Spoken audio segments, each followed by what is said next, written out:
Okay.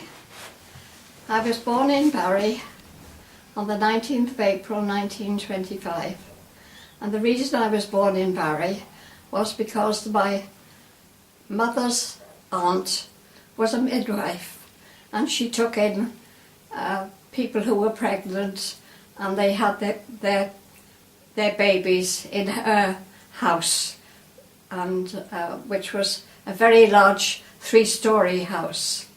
And that's where I was born. And then at the time my mother and father were living in Cabalver in Cardiff. They had a draper shop, and the only thing I can really remember about that,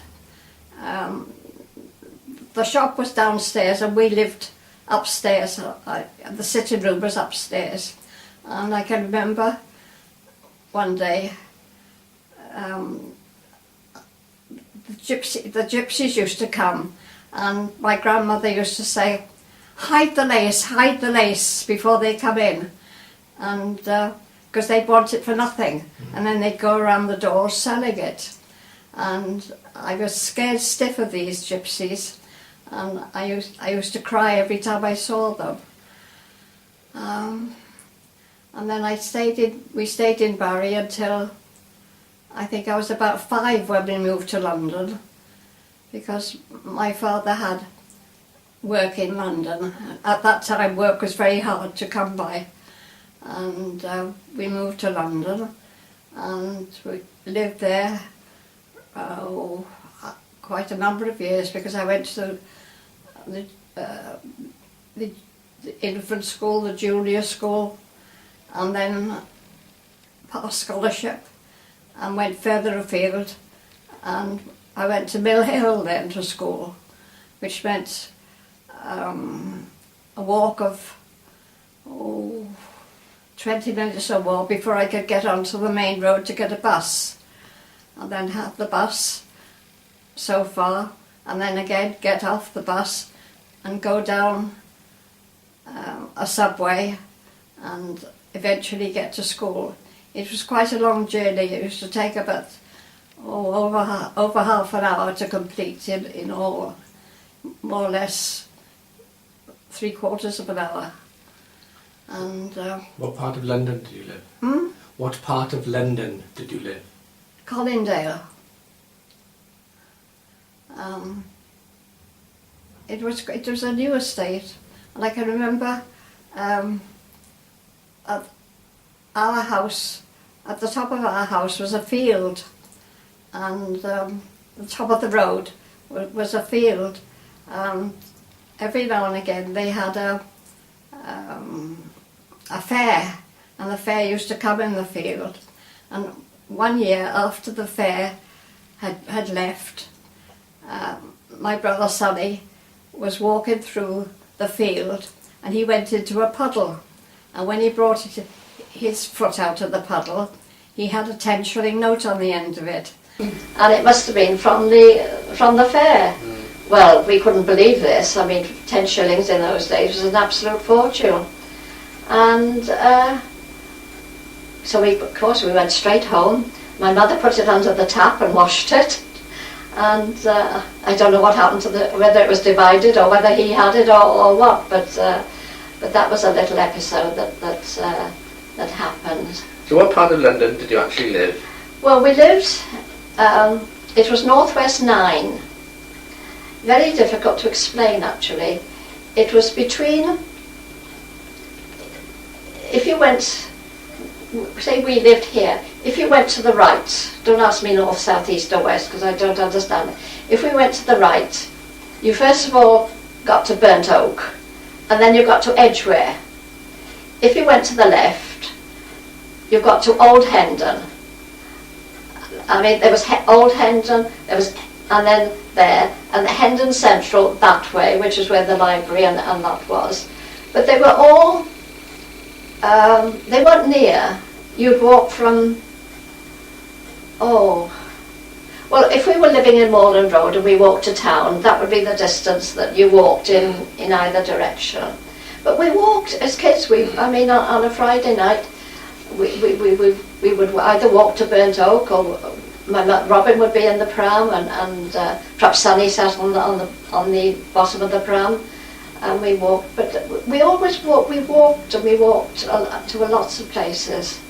And then there was the Hendon Aerodrome, which was just across the way. And every year they had the air display. And of course we thought nothing of aeroplanes, because they used to come over our house very low, sometimes just about miss the roof, and land in the aerodrome. And it was one of the first places that had a Spitfire, the Spitfire aeroplane. And I used to find it strange, because when I went to Cardiff as a child, aeroplanes were very seldom seen. And plus we'd be in town, and an aeroplane would fly over, and everybody would stop and look in wonder at the aeroplane. I just couldn't understand this, because they were everyday objects as far as we were concerned. And we always had pets. We had loads of pets. Of course, Peter came with us wherever we went. I don't think we took the cat when we went to London. Well, we didn't take Peter when we first went to London, because we were living in the flat. But when we had our own house, Peter came. I think I don't know whether the cat had died or whether... Was Peter? The dog. Yeah, what type of dog? He was a Black and Tan Terrier. And he lived until he was 17. And he was so full of rheumatism that Dad had to take him to the vet to be put to sleep. And that was an unhappy day. But we had... Sonny had a white mouse, and that died, because he was playing with it on the table, and it fell off the table, and the poor thing died. We had another kitten called Whiskey, because it was black and white. We had Angora rabbits, 2 Angora rabbits. They were one black and one white. They were called Mickey and Minnie. We had a tortoise, goldfish. You know, we always had pets. And in the winter, when we couldn't go out on a Sunday evening was always a games evening. We would all play as a family, Ludo or drafts or whatever card game was, Happy Families and all that sort of thing. I did have a wonderful childhood, I must say.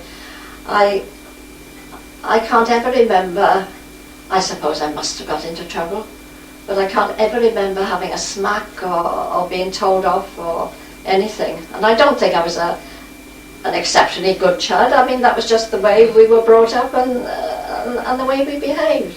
I can remember the boys having a lever in mind sometimes, but... What do you remember of the house then? Describe the house. The house? Well, it was a house. Do you remember Auntie Beryl's house in Moreland Road? Yeah. It was exactly like that. Semi-detached. A semi-detached house. 2 stories. 2 stories. A kitchen, a modern kitchen in those days, with a stove which was called an ideal boiler, used coke, and it kept in day and night, you know, so there was always constant hot water and things like that. So we had the kitchen, the dining room, the sitting room. Oh, and the other thing we had in the sitting room was the piano, because Mother was a beautiful pianist. And that was another thing we did on a Sunday night in the winter. We used to sing around the piano. My mother played and we would sing. And it was great. It was absolutely great. And upstairs, did you have your own bedroom? I had my own bedroom upstairs. My mother and father had the front bedroom, and the 2 boys had the other bedroom. And you know, bathroom. You know, it was a newly modern house. You know. Did you have a garden? And a garden, a front garden and a back garden. Yes, and that's where Dad built his aviary, at the bottom of the garden. And we had a drive and a garage where in the days when he had a motorbike, we kept the motorbike there, and then later on he had a car.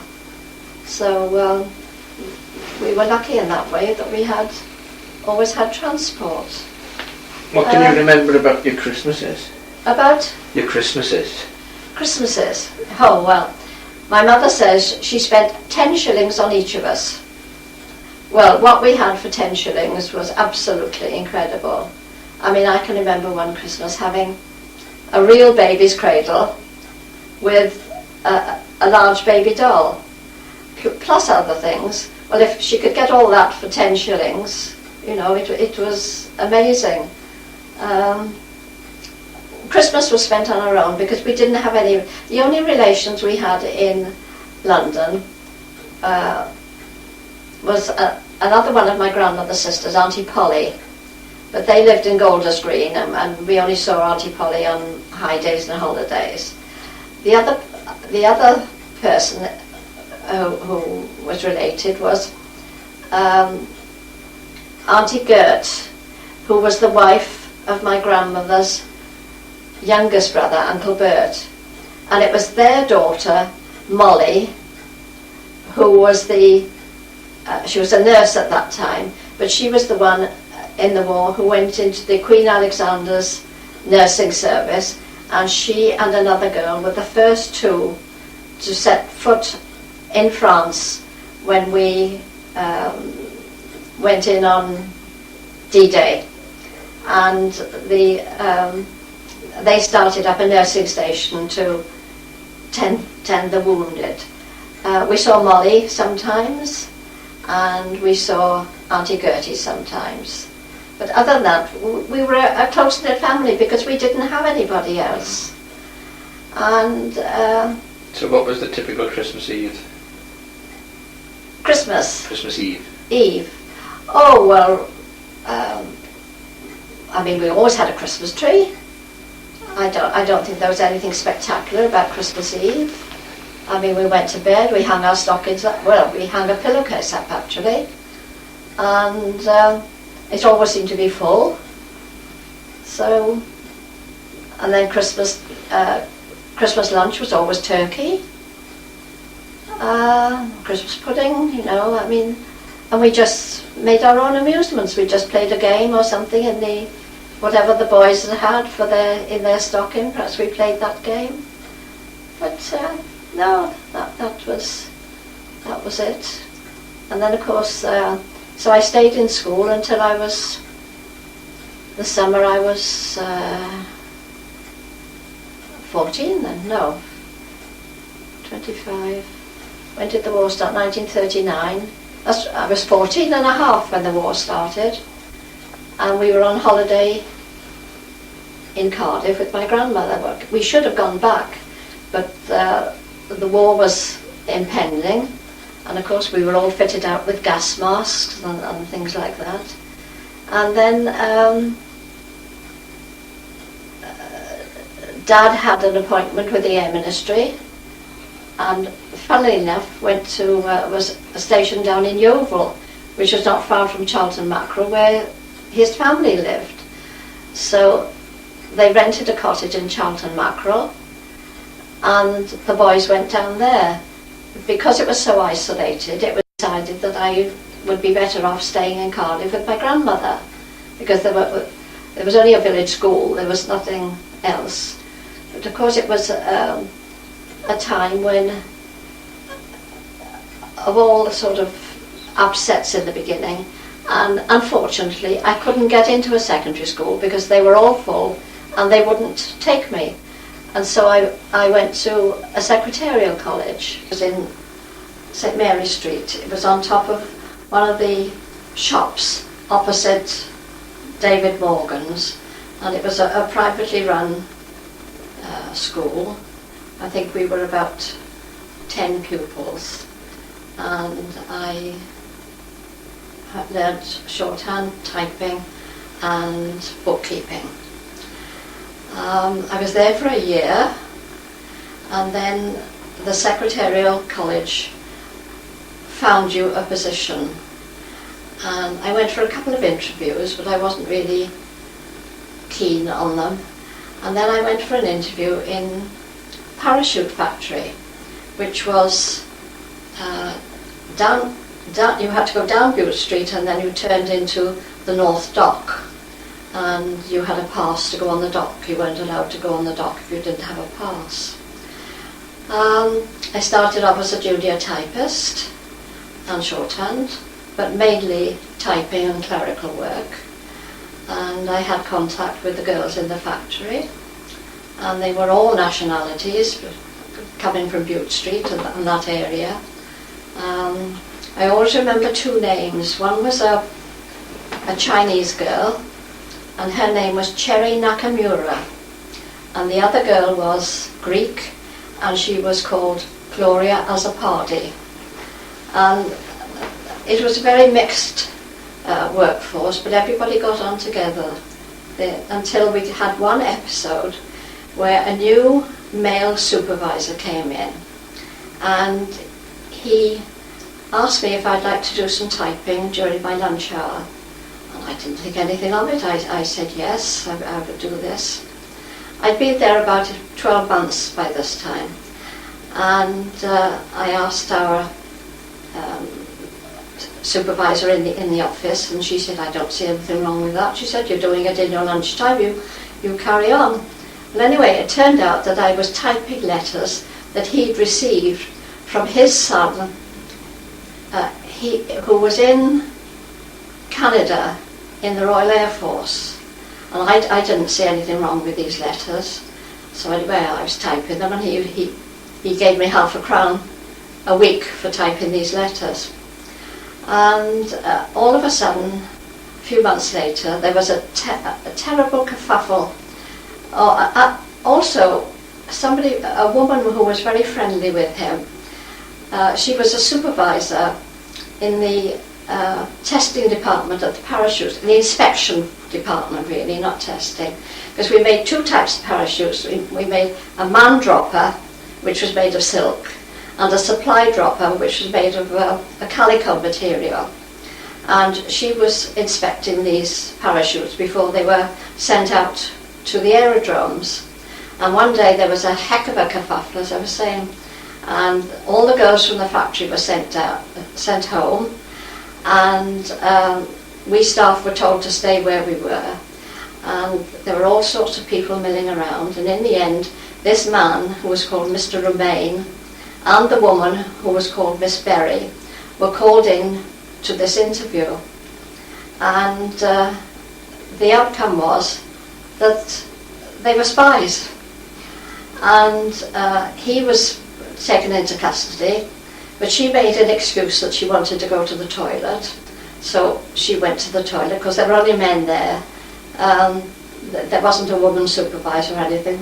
She went to the toilet, and she actually committed suicide in the toilet, and but he was carted off to prison. So that was our talk of the factory for a long time, and quite an experience actually, because afterwards I was called into the director's office to explain exactly what I was doing and how much I'd been paid and all the rest of it.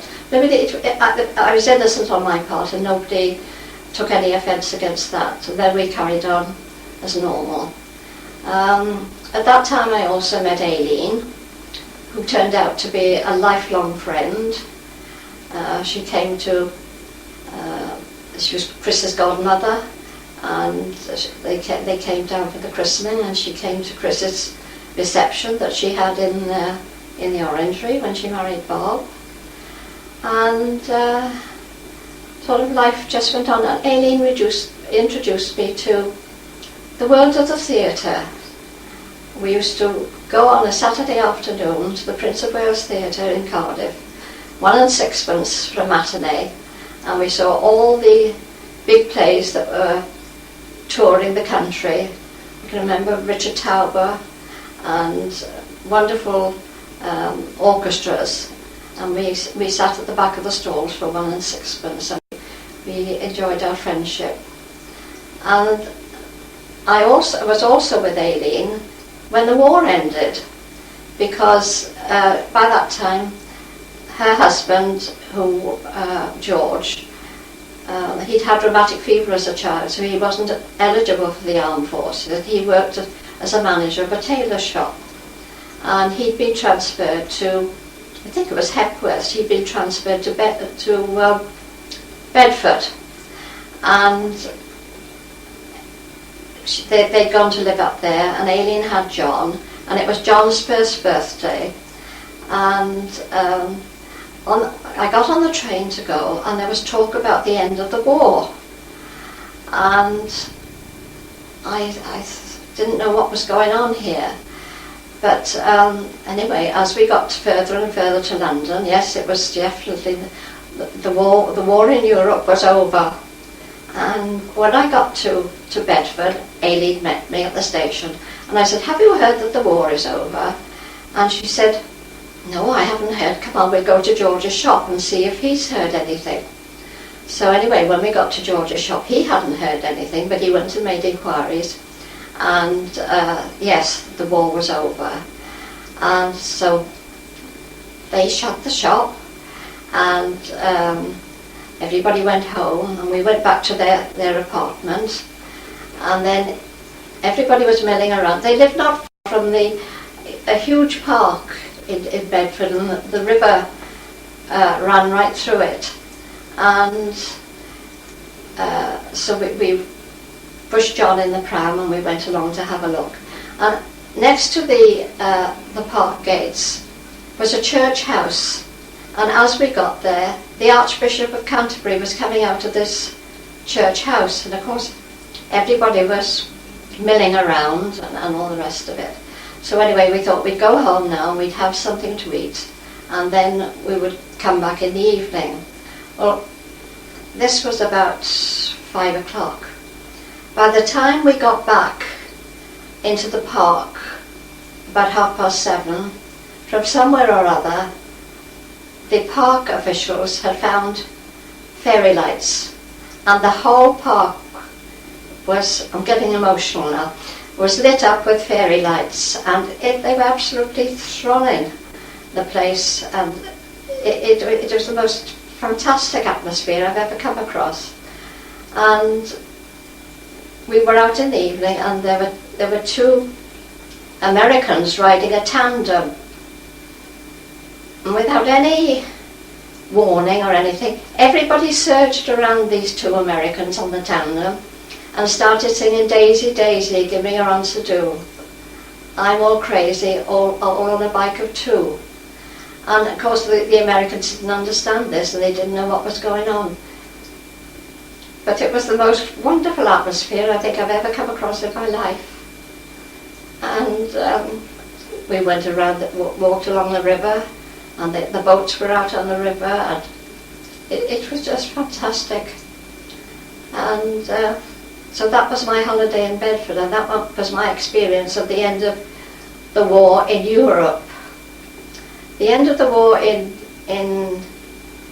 Japan happened when, again, we were living in Pyle at that time, and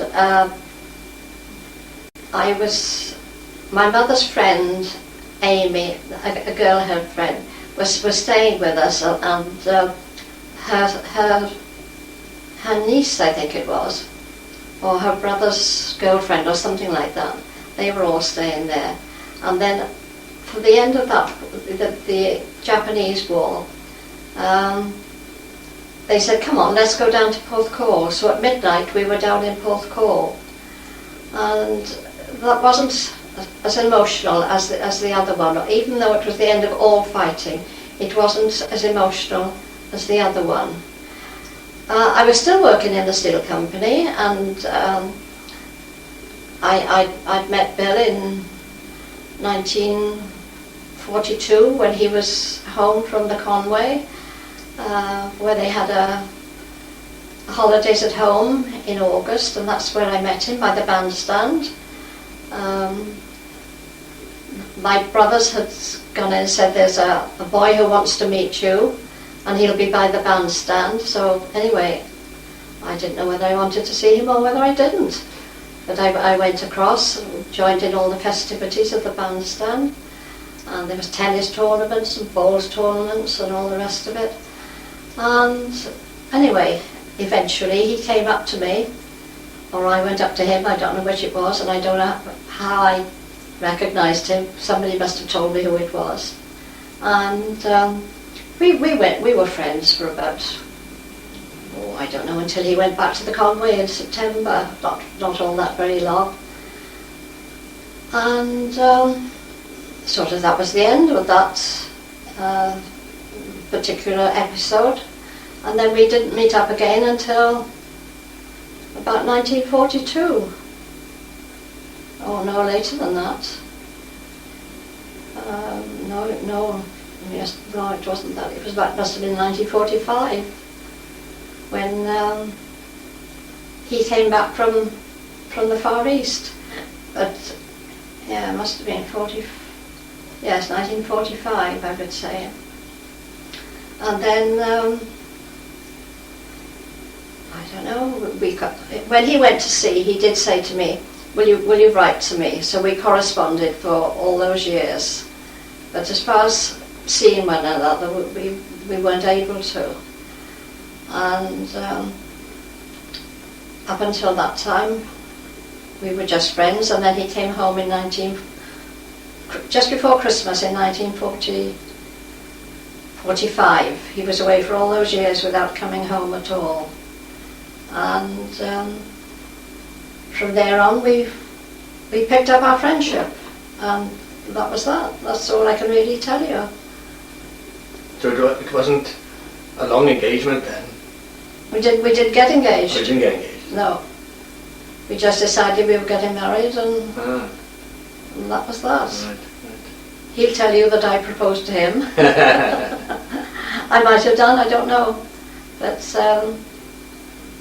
I mean, I'd had my 21st birthday, and that was it. I mean, really, my first recording has more memories than the second one. Yeah. You haven't covered the part when you moved to Theodore Road. Oh, well, oh yes, well Dad came to, he was still working for the Air Ministry, and he was transferred from Yeovilton to this area, Port Talbot, must have been 1942, because that's when I came. Perhaps he came in the beginning of 1942 or the end of 1941. And I still stayed in Cardiff with my grandmother for quite a few months after they lived here. And I used to come and visit them at weekends, and then I decided that I would come and live here in Port Talbot. So why was Port Talbot chosen for them to live if he was covering? Because the headquarters was in Pentilla. Ah, right. The Air Ministry headquarters was at the bottom of Pentilla, in two of the big houses at the bottom of Pentilla, and that was the headquarters. So that's why they came to Port Talbot. So they bought a house in Theodore? No, we rented number 1 Theodore Road from Harold Jones, the solicitor, who he'd been in the army all during the war, and his wife had gone to live with her parents in Neath. So that all through the war, the house was rented, and it must have been empty at the time that they came. But we shared the house with another family who lived in the what they were called, Falconbridge, and he worked with Dad in the Air Ministry, and I don't know what he did, but he must have been something to do. I've no idea, but it wasn't to do with the balloons. And explain what Grandpa's job was again. Pardon? Explain what Grandpa's job was again. Well, he was the clerk of works for all the balloon sites.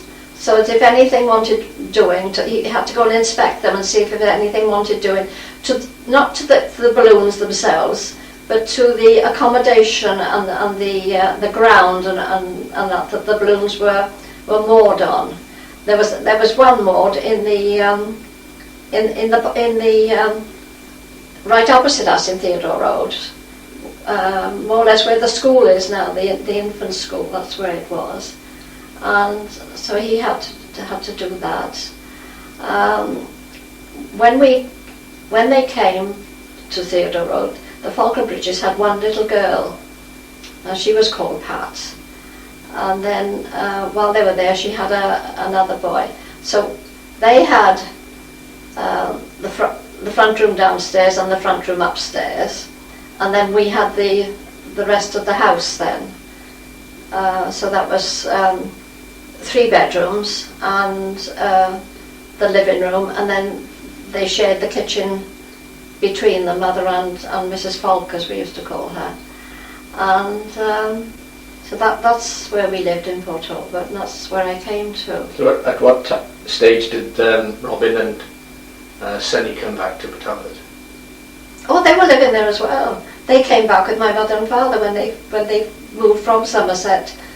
They came straight to Port Talbot from Somerset. And which schools did they attend then?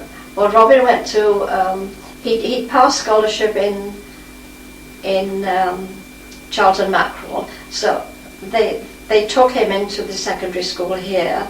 But because Sonny was 2.5 years older, and he'd only been able to go to a secondary modern school in Charlton, because there wasn't a grammar school in the vicinity, they wouldn't accept him. So he went to Heathmont in Pentilla, which was a private school. And then from there he went, I think he left when he was about 15 and went to Neath Tech, and sort of had a higher education in Neath Tech. So, and how long did you live in Theodore Road? I don't know.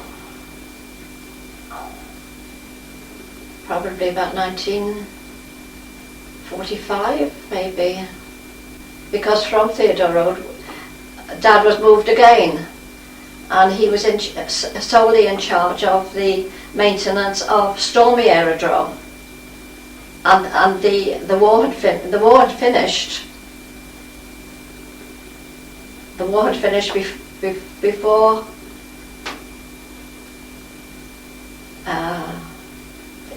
VJ Day, because we were living in Pyle when the war actually finished completely.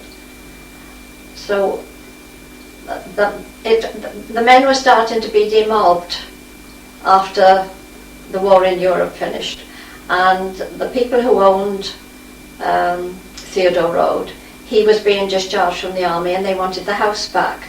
So Dad's move to Pyle coincided with this, and then we rented a house on our own then, because the Falconbridges went back to Hereford where they came from. We had the end house opposite the terrace of houses opposite the garden centre there, and there's a lane going between the terraced houses and the cottages, and we lived in the end one on the lane, and that's where I was married from actually there, and that's where you were born, and Chris, and so we lived there. So did Sonny still go to Neath Tech, living from Pyle? No, by that time he had a job. I don't know what it was. It was he qualified as something. Oh, he qualified as a draftsman in Neath Tech, and he had a job in Port Talbot as a draftsman at that time. Robin was still going to the secondary school, and from there he wanted to go to sea, and he went into the Merchant Navy as a cadet or whatever they were in those days. But he didn't stay there very long. He didn't like it. And when my parents moved, again, Dad was moved from here to Filton Aerodrome, and he had all the representatives, did all the work for the maintenance of Filton Aerodrome. But in the meantime, while we were living in Pyle, he was seconded from Stormy Aerodrome to supervise the building of an aerodrome in West Africa. and so he went out to West Africa. But he came home before the contract was finished because he'd contracted, no, it's not the word I want, he developed malaria. And so he was given sick leave and he came home. And then it was after this sick leave that he went to Filton. So. And what about Gran? Did she work at all during this time she was in Port Talbot? My mother? Yeah. No. No, she didn't do anything. No. If you had children under a certain age, you see, you were exempt from working. But if you had children over a certain age, you were expected to do something. But no, she was exempt. She didn't have to do anything. But, so how did Grandpa travel around to all these various? Oh, he had an official RAF Car. van sort of thing, you know, not a car, a van. And so that's and of course all his petrol was supplied and everything like that. So that's how he got about. But I mean, it was purely for his use. I mean, it was only a two-seater anyway, but nobody was allowed, unless you were an authorised person, nobody was allowed to ride in it. Did you ever experience any air raids then? Oh yes, many. Especially when I was living in Cardiff. I can't remember the year, but there was one period where for 6 months I think we were in the air raid shelter every night. The sirens would go, and the air raid shelters were in everybody's garden. They were called Anderson shelters, and they came and they dug your garden up and they erected these air raid shelters before the war started. And I suppose it must have been 42, or no, maybe before that, no, 41, 42, something like that. And but you also had to do something, and everybody they came along to the houses to see who was able to patrol the streets while the air raids were in progress, to look out for fires. And so I did fire watching, and that also applied to when I was working. We had to spend one night a week fire watching in the factory for so many hours. And then another time after we'd had quite a heavy air raid, I went to work, and we walking. The buses were only going as far as the Kingsway. They weren't going any further than that. And from wherever you went, wherever you wanted to go, you had to walk from Kingsway. Well, I had to go down to the docks, so my quickest route was down through the haze at the back of David Morgan's. And when we were walking at the back of David Morgan's, there was a tremendous hole in the road, and everybody was congregating round looking down this great big hole where a bomb had fallen. Anyway, when we came into town at lunchtime, it was all cordoned off, and there was an unexploded bomb in the bottom of this crater, and the bomb disposal squad were trying to deal with it. And then another time when Mother and the boys were living in Charlton, they came to stay for a few days, and we went to the cinema. And while we were in the cinema, we could hear all this bang, bang, bang going on, and a notice came up on the screen to say, remain in your seats, you are now safer here than if you go outside. Well, we stayed. The film went on for about another 10 minutes, and then everything went dark, and the lights came on, and it said on the screen, there are now incendiary bombs falling on the roof of the cinema, so please evacuate as calmly as you possibly can. And we went out through the back door into the lane behind the cinema, and there was a row of concrete air raid shelters, Well, we got to one, and it was jam-packed to the door. And there was a man at the beginning, at the entrance, and he said, "Move up, everybody. There are children here." And so everybody moved up, and we got in. Oh, and in the middle of this, somebody was taken ill, and an ambulance was called. And it turned out that this poor woman was having a baby. So whether the shock of the air raid had something to do with it, I don't know. But that added to the excitement of the evening. Well, eventually, anyway, the all clear went about 2 o'clock in the morning, and we had to walk all the way home to Rudepenna Road, which was quite a long way. But on the way, of course, there were houses burning, and we had to take various diversions. But anyway, eventually we got home. And then another incident that happened, which I don't think I've told you about. I went down to Somerset to visit my parents. I'd gone for a week's holiday, and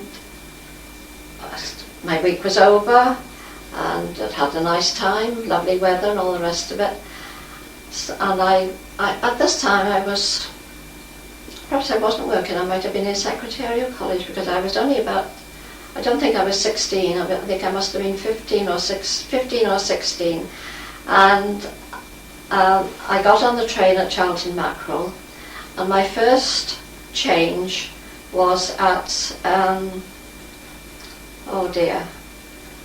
in Wiltshire, Trowbridge. Trowbridge, yeah. Trowbridge, wasn't it? Trowbridge. And I was on the station there, and I waited ages and ages and ages for this train connection to come in, and there was another lady there as well. And eventually it wasn't a very big station, and there was one man there, and we said, well, we're waiting for the train to South Wales. And he said, oh, you should have got on the train before this one and gone to Swindon. And because he said there's been tremendous air raids and all the lines have been bombed and everything else. So he said there is a train coming in sometime which will go to Bristol. So he said you'll have to take that one. Well, I think it was 12 o'clock midday when I caught this train at Charlton. No, from Trowbridge. From Trowbridge, and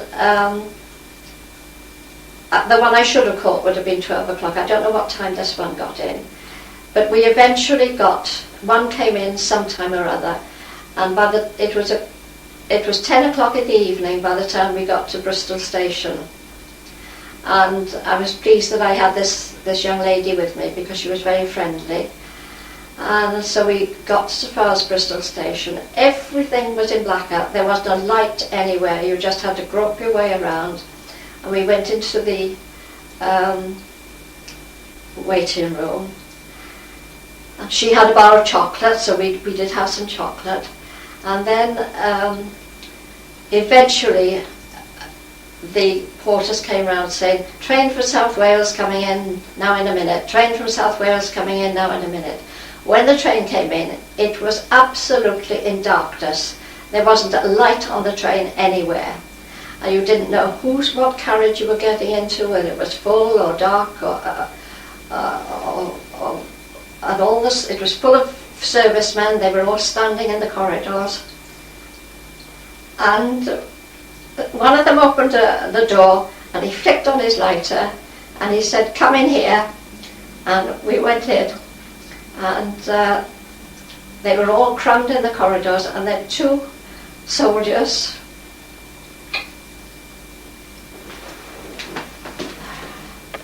Sorry, don't worry.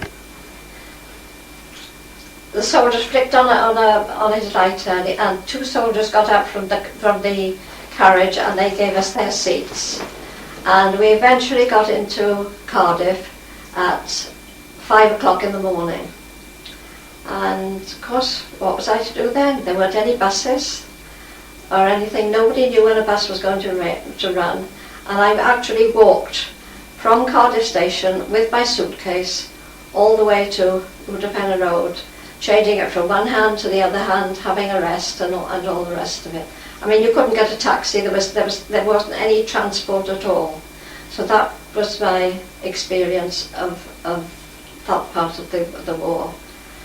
I don't know why I've got so emotional about it, but because I haven't up until now. It's probably recalling what might have been. And another episode of the war was when I don't know where I was going. I must have been going to Swansea or somewhere, but I don't recall going to Swansea all that much. Maybe to Neath. And I was on a double-decker bus going through along Baglan Road, and I was sitting on the top, and I looked out over the sea, and the whole bay was full of ships, hundreds of ships. And I came home and I said to my father about it, and he said, yes, he said, I know all about it. And that was the start of the D-Day invasion. All the ships had congregated, and they were taking the troops over for the D-Day invasion. So that was my emotional part of the war. Other than that, I don't remember a lot. I can't remember a lot.